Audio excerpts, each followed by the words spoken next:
Hello, brave awakened ones. This is Veronica of Higher Realm Holistics, medical empathic intuitive, certified holistic integrative health nurse, lightworker Sherpa, counselor, spiritual counselor.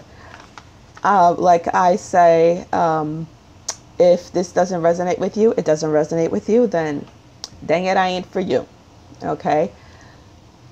My messages are for the light workers who don't want to stick their heads in the sand. You can't unsee what you have seen in this world. And you're here to help this world. These are the light workers I'm talking to, the light warriors. And I need to make this video. I was prompted to make this video to help the light warriors understand the difference between righteous anger and hate. Okay? Hate is a wasted emotion, completely wasted emotion. Because you know why? Because there by the grace of God go I. Okay? Now, that's the statement I've actually been saying to myself since I was a kid. And it's what helped me understand my abusers. And again, I say it's not to excuse the treachery that they're doing. It's to understand that they're so steeped in fear and in darkness. They just don't understand what they're doing and the damage that they're doing, not just to you, but to themselves. They don't understand the damage that they're doing to themselves. So when you sit there and you see these horrific things, and it's one thing to see it on TV. Let me tell you guys, a lot of people say, oh yeah, I know, I saw videos talking about it. It's one thing to see it on TV. It's one thing to see pictures and videos, and it's a completely different thing to pick up that dead body, knowing what it just went through, to pick up that baby's body, to pick up that child's body. And I have. So as much as you think you're ready for it, like I said, I'm going to prep you some more for it. Okay? Because it is a time such as this. It is a time such as this. Now I'm going to read a Bible phrase. It's a Jesus phrase. Again, I said Jesus was not a Christian. Jesus is for everybody. Okay, so that's why I read it, because I'm very close with Jesus. Okay, this is Matthew 7, verse 21 to 23. And this backs up what I'm saying. Help you understand it a bit better. Not everyone who says to me, Lord, Lord, will enter the kingdom of heaven, but only the one who does the will of my Father who is in heaven. Many will say to me on that day, Lord, Lord, did we not prophesy in your name, and in your name drive out demons, and in your name perform many miracles? Then I will tell them plainly, I never knew you. Away from me, you evildoers. Now, what do you think Yeshua was talking about when he said that? He was plainly saying, this is my interpretation. Yours may be different. That's cool too. My interpretation for what he was saying with that, which was what helped me understand my journey. I've read the Bible since I was a child because, I was in Catholic school all my life, even through college, and I knew what they were teaching me didn't ring right with me. So I read it my damn self, okay, and did my own interpretations in my little diary. So my BFF and I did that. What he's saying in that is that your actions, where you come from, I should say, the place where those actions come from is what makes them righteous. Okay? Using righteous anger and using hate-driven anger, ego-driven anger is two completely different things. He's calling the evildoers, the people who did all those things, prophesied in his name, drove out demons, performed miracles. in the name of Christ. And when I say in the name of Christ, I'm talking in the name of love and the Christ, using the Christed energy, but came from a place of hate and anger. They're not coming from a place of love. So that's why they are, what they do is considered evil and not of love, because it's coming from a place of anger and hate. Okay. Now, is there a time where you have to kick ass and take names? Yes. And as you can see, I have a picture up there. Even Jesus was kicking ass and taking names and flipping tables at the temple to try to get his point across. Okay. I'll describe my own situation when I was working at that lockdown adolescent psych facility. Against my better judgment, but I had, no control in the situation as much as I protested. This father who recently had gotten out of jail for molesting his daughter was allowed to come visit her, because the state says that they try everything to bring the families together. This guy came in. I could smell the alcohol on him. And I protested, yet administration said, nope, he has the right to come see his daughter. Okay. Brought the girl in to see him to the family room. And you have to leave them alone together. I didn't go that far, but I closed the door.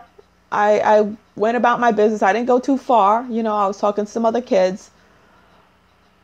Another kid who was leaving took a peek, because there's a glass in the door, and said, Miss Reese, that's what they used to call me, Miss Reese, you need to go see what's going on in there. I don't think it's right. I took a peek real quick, and there he was having his daughter perform a sexual act on him. Now, Miss Reese had to kick the door in, okay? Miss Reese had to put him in a chokehold. And I told the other kid, go get help. Because the 15-year-old who was doing that to her dad, she is so corrupted that she was actually fighting me. Get off my dad! Get off my dad! Now, did I want to pop his head off at that point? Yes. I wanted to squeeze a little tighter. Yes, I did. But I didn't. Okay, I waited till help came. Security came, they took him, they carted him off to prison. And later on that day, that girl, she attempted to hang herself. A nurse found her hanging from a door. She almost died. I was there. I had to run over there because the nurse freaked out. And we had to resuscitate her. Okay. So, yeah, that's righteous anger. I had to protect that child, even though she had no idea that I was protecting her. She was fighting me. Okay. Another example of righteous anger is when a kid protects another kid from a bully. And I've taught my children this, to not stand by. Standing by, to me, you're no better than the person doing the crime, doing the hurt, doing that despicable action. And I truly and honestly feel that way. And I told my children, you don't stand by and allow stuff like that to happen. You take a stand. You take a righteous stand. My son, teacher stepped out one day. He was in 8th grade. Teacher stepped out one day to go talk to the principal, whatever, outside of the classroom. She closed the door.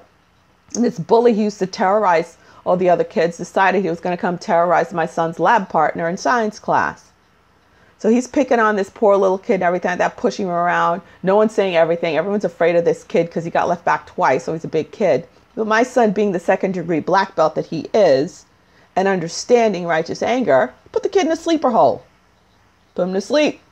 Teacher came in. He said, I did what I had to do because he was hurt. He punched. The reason my son did it is because he punched the kid. He punched the little kid in the face, his lab partner. So my son had to put him to sleep. He had to do what he had to do. My daughter, she took a righteous stand also. Everyone used to pick on this one little girl because she lived in a trailer park. And quite honestly, she smelled. She wasn't bathed properly. And I knew her mom. I seen her mom before. Her mom's a cokehead, you know, and it was odd. She was also a prostitute. And people used to pick on her and say those horrible things all the time. And my daughter went, and I remember coming up to the bus stop and seeing my daughter coming off the bus with her arm in arm. And I said, "Oh, hi, who's your friend?" And I knew who the girl was. I said, "Oh, what's that?" And she's like, "Can she just come hang out with us a little bit, please?" I said, "Sure." She came to our house. We bathed her. We fed her. And my daughter took a whole bunch of her clothes and gave to her. That is taking a righteous stand. That is taking a righteous stand. That is using righteous anger. And my daughter told those other kids off. And guess what? They never bothered that girl again, because she's like, how could you guys, you know, don't you see she's suffering? Why would you want to make her suffer some more? And my daughter put it in their face. That's righteous anger. And besides my own personal examples of taking a righteous stand and righteous anger, my MLK, Martin Luther King, Harriet Tubman, Jesus, Gandhi, the Haitian farmers who burnt the Monsanto seeds when they tried to feed it to them, as poor as they were, as little as they had, because everything was taken away from them. So they could try to poison their land. They gave them those GMO seeds. They burnt those seeds. That's taking a righteous stand. That's using your righteous anger. Marielle Franco, she's a Brazilian politician that was assassinated because she was standing up for the black Brazilians who were mistreated for eons in Brazil. She used her righteous anger, took a righteous stand. Mandela took a righteous stand. I'm talking later Mandela, not Mandela after prison, not Mandela before prison, because he was blowing shit up. He was doing it the wrong way. What Jesus was talking about, you know, that wasn't the way to do it. When he came out, he needed that jail time to understand you come from a place of love, not a place of hate and anger and separation. And that's why he was able to accomplish what he was able to accomplish. Okay? Let's get really contemporary. Anonymous on the internet. Anonymous is taking a righteous stand through righteous anger. Couple more. Linda Moulton Howell. She's one of my favorites. She was a journalist. Look her up. Linda Moulton Howell. Speaking the truth. David Wilcock, I'm sure a lot of you know his name. He's taken a righteous stand out of righteous anger. He wants the truth to come out. QAnon is taking a righteous stand, righteous anger, via righteous anger. Okay? Again, hate is wasted. Your energy is best spent standing in love. Okay? Yeah, that's the message I really, really needed to get out, because I was like feeling emotional about it, because I was seeing all these comments people were making, and they're like, yeah, I hate them and this and that, and we're God's people. We're all, guess what? God made them too.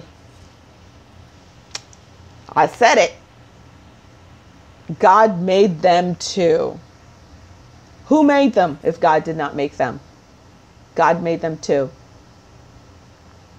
They're all God. We're all one. Again, there by the grace of God go I.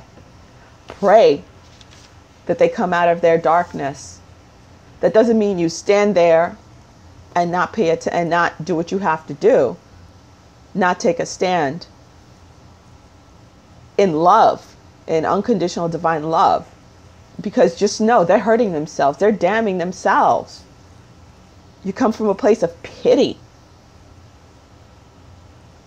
You come from a place of pity, no matter how wretched it looks. Understand their behaviors because they're so far removed from love. They so don't understand love that they're damaging themselves by hurting others. That's why if you do unto somebody else, you're doing it unto yourself, and you're doing it unto yourself worse. Okay, so there is no separation. There is no them. It's only us, because if they do it to you, they're doing it to themselves. You do it to them, you're doing it to yourself. You're hurting yourself. You're hurting your soul. You're getting further and further away from source. You're getting further, the source of love, I should say, because it's all source. It's all source. Okay, so I hope people got what I'm saying. And when it comes to also those light workers who want to keep their head in the sand and say, well, if you're putting your energy in it by acknowledging it. No, you're acknowledging it so you could bring your light into it. That's the only way to stop it. Like I said, if you have a boil underneath your skin, you can't ignore it and it's going to dissolve on its own. No, you have to cut it open, incision drainage, and pull out all the garbage and clean it out. And then it'll heal from the bottom up. Any of my medical people out there, if you do an incision drainage, or if you do a debridement in a wound, you take out all the dead tissue, all the garbage, you clean it out, and it has to heal from the bottom up. It has to granulate. We call it granulation of pink tissue, the pink healthy tissue. It has to granulate from the bottom up, heal from the bottom up. That is why 3D has to be wiped out. 4D must be cleaned up in order to, and then you clean out the garbage. 4D must be cleaned out, and then you build from the bottom up. That's why 5D must be built, and it's built on love. Okay, you come together and you build on love. And it doesn't mean to say everyone's on the front lines like I have been, what I'm doing, or everyone's is a master builder. You also play a role by knowing that hurt is out there, knowing these souls are damaged, and sending love to them. That's extremely important. I think of Kuan Yin, who's part of my oversoul. She went off to a cave and sat in a cave, and she's one of the goddesses of compassion, just like Mary Magdalene, goddess of compassion. Sit out there and send compassion, love out to the world, knowing that the world needs healing. That's a big part of it too. Sending out love and compassion to the world is healing. But to ignore it and say, oh, it's not happening to me, so therefore it doesn't exist. Therefore I'm in 5D and I'm all good. No, man. No, man. If Jesus was here, he would say, away from me, you evildoer. With that attitude, for real. And if he ain't going to say it, I'm saying it. Okay? So take a righteous stand through your righteous anger that is built in unconditional divine love. Okay? Lady V out. And if you're interested in joining my webinars or in a session, please go to higherrealmholistics.com. Again, if anyone's sitting there putting hateful messages of confusion, I have no problem deleting. Just saying. All right. Love, light, and peace to all. Lady V out.